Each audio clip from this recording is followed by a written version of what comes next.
I first started playing two rock amps back in 2017, but I was a big fan of what they were doing for a long, long time.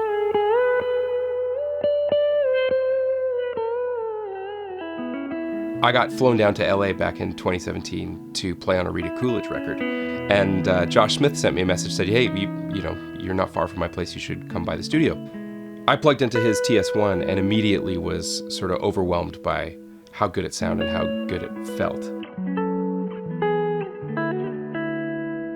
As soon as kind of that hang finished, I asked him to connect me with the two rock guys and see if we could work on something.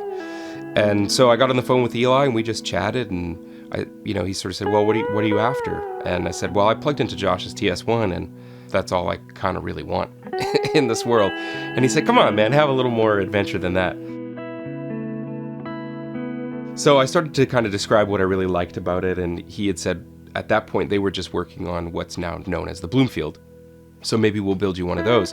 Is there anything else that, you kind of want?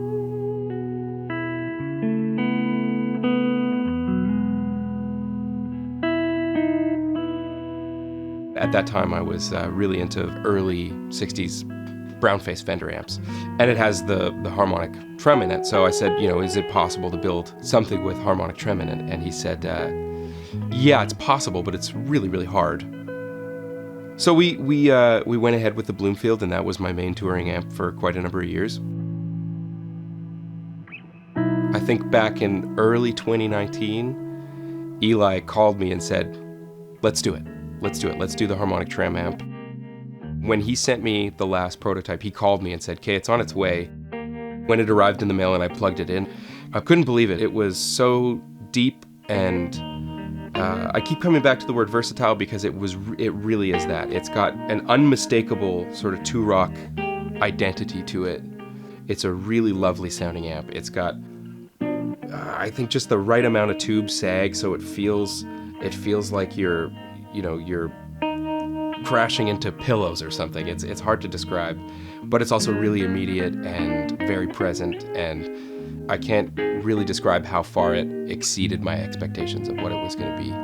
And every time I plug into it, it feels like a pinch me moment because it sounds so good.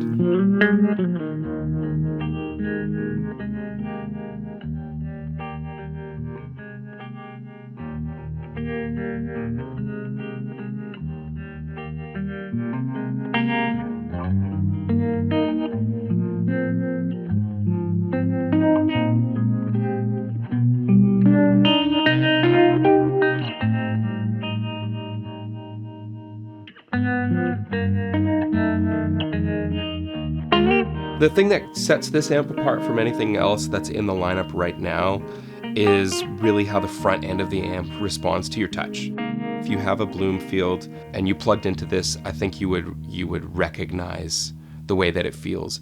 But what we did with this amp that's different from the Bloomfield is we made it a little bit spongier in the transient. It also has an added little Easter egg to it, so it doesn't just have the harmonic trem, but it also has bias trem in it.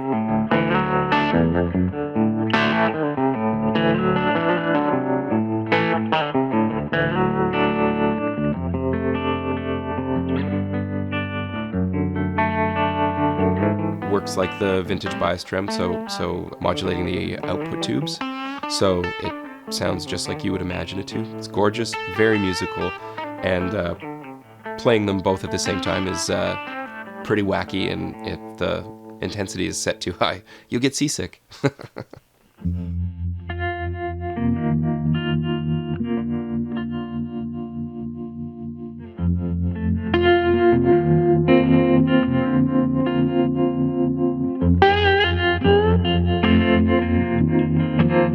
At the heart of me as a guitar player, I'm a jobbing guitar player. I grew up working for other artists, learning other guitar players' parts, working really hard to be able to recreate other people's sounds.